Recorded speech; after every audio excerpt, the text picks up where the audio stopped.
NDA में seat बंटवारा हो गया तो लगा कि सियासत के इस खेल में सत्ताधारी गठबंधन ने पहली बाजी अपने नाम कर ली।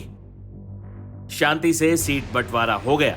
बीजेपी और जेडीयू ने 101 सीटों पर लड़ने का फैसला किया।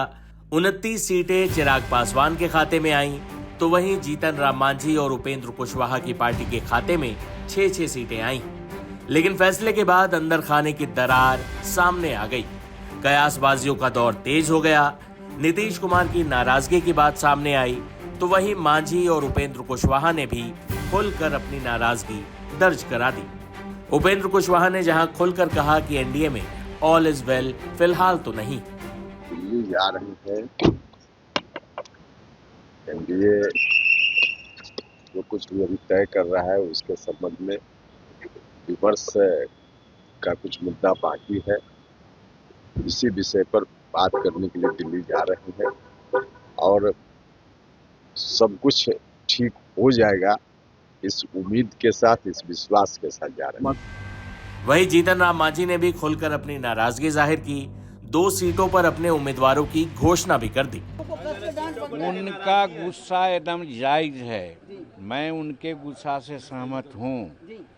जब डिसीजन हो गया है तब फिर जदयू के सीट पर कोई दूसरा क्यों सिंबल दे रहा है, और हम उनसे सहमत होते हुए हम भी जो बोध गया से पार्टिकुलर नेता का जो सीट मिला है वहाँ, और मखदुमपुर से जो सीट मिला है वहाँ भी हम अपना लोगों को सिंबल दे रहे हैं। यानी कि चिराग के उम्मीदवार के खिलाफ हम नाम नहीं जानते हैं, लेकिन हम नीतीश कुमार जी के स्टेप से सहमत होते हुए हम भी 2 जगह अपना सिंबल दे रहे हैं। आपके उम्मीदवारों की लिस्ट तय हो गई है? हाँ, तय हो गई।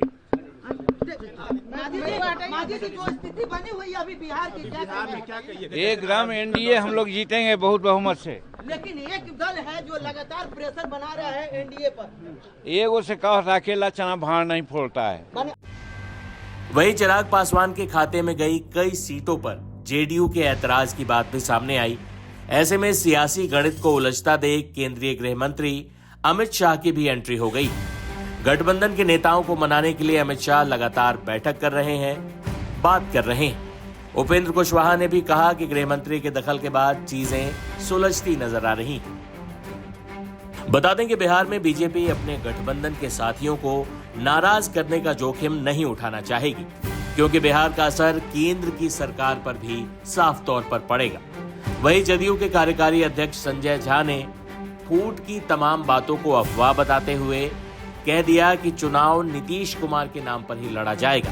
साथ ही उन्होंने नीतीश की विदाई की घोषणा करने वाले पत्रकारों की भी मौज ले ली। एक लिस्ट आज जारी हम लोग करेंगे, जो फर्स्ट फेज का लिस्ट है उसको लिस्ट हम लोग जारी करेंगे आज, और सेकेंड फेज पर भी मुख्यमंत्री जी के पास डिस्कशन हो रहा है, और आज हमको लगता है सारा फैसला हो जाएगा। आज सारा चीज हम लोग का तय हो जाएगा। नीतीश कुमार की भी कल से जो है वो बिल्कुल नीतीश कुमार जी का कल से उनका चुनावी दौरा शुरू हो जाएगा। समस्तीपुर और दरभंगा का कल से दौरा है, और उसके बाद लगातार ही उनका दौरा है। और एक एक चीज मुख्यमंत्री जी चाहे अलायंस का बात हो, चाहे नंबर ऑफ सीट की बात हो, या किस सीट पर कैसे लड़ना है, एक एक चीज उन्होंने पास डिस्कस होता है, और डिस्कस होने के बाद ही फैसला पार्टी में होता है। पार्टी के सर्वमान्य नेता हैं और इस अलायंस के फेस है। 2025 का चुनाव जो हम लोग लड़ रहे हैं वो नीतीश कुमार जी के चेहरे पे, उनके नेतृत्व में हम लोग चुनाव लड़ रहे हैं, और उनके नेतृत्व में ही 14 नवंबर को जब रिजल्ट आएगा तो नीतीश कुमार जी फिर से बिहार के मुख्यमंत्री बनेंगे। उपेंद्र कुशवाहा की नाराजगी है, दिल्ली गए हैं नित्यानंद राय के। देखिए, जब आप साथ रहते हैं अलायंस में, आप एक चीज बताइए, हम लोगों का नंबर आ गया, सीट कौन क्या लड़ेगा लार्जली वो भी सेट हो गया, और कैंडिडेट भी फाइनल होता जा रहा है जो भी है। विपक्ष के सामने क्या है आप देख रहे हैं, आज तक न नंबर है न कोई फैसला, क्योंकि उनका स्वार्थ से भरा हुआ है। हम लोग ठीक है, चुनावी दौर तो होता है, लेकिन सबसे बड़ा पर्पस है बिहार के लोगों का कल्याण।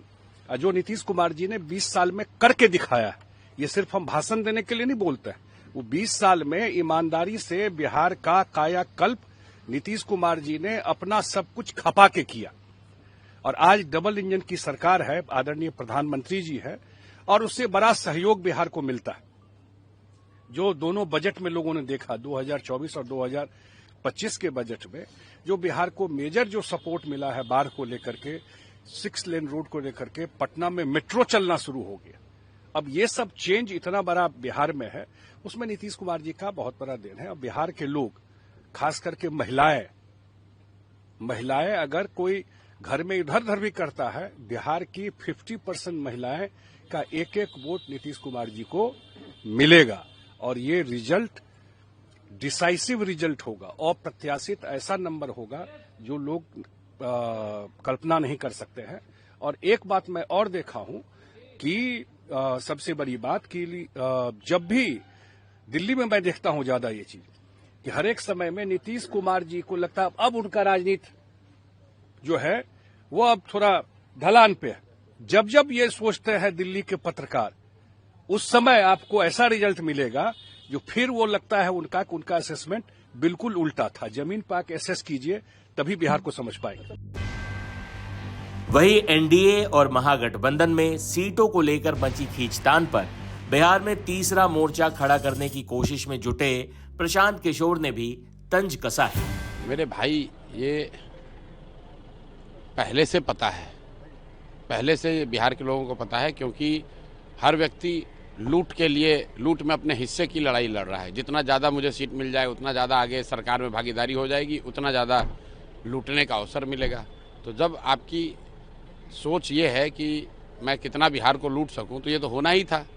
आप सिर्फ एनडीए की बात कर रहे हैं, एनडीए और महागठबंधन दोनों की हालत यही है, किसी को पता ही नहीं कि कौन सीट कौन लड़ रहा है। चौधरी मंगल पांडे भी चुनाव लड़ रहे हैं, ये लोग बिल्कुल लड़ रहे हैं। उनका खिलाफ क्या बिल्कुल ऑलरेडी घोषित किया जा चुका है। सम्राट चौधरी 7वीं फेल, गलत सर्टिफिकेट देने वाला, नरसंहार का अभियुक्त, उसके खिलाफ जनसुराज की ओर से वहाँ के डॉक्टर चुनाव लड़ रहे हैं। एक बड़े डॉक्टर वहाँ के चुनाव लड़ रहे हैं और सम्राट चौधरी को तारापुर में घेर लिया जाएगा जनता के द्वारा।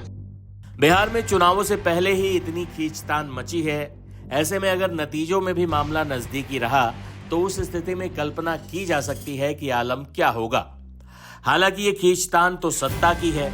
जनता को अपने मताधिकार का प्रयोग करते वक्त ये देखना चाहिए कि कौन सा नेता उनके हितों के लिए काम कर सकता है, उसकी योग्यता, उसका चरित्र और उसका पुराना रिकॉर्ड कैसा रहा है। सत्ता की खींचतान तो बहरहाल चलती ही रहेगी।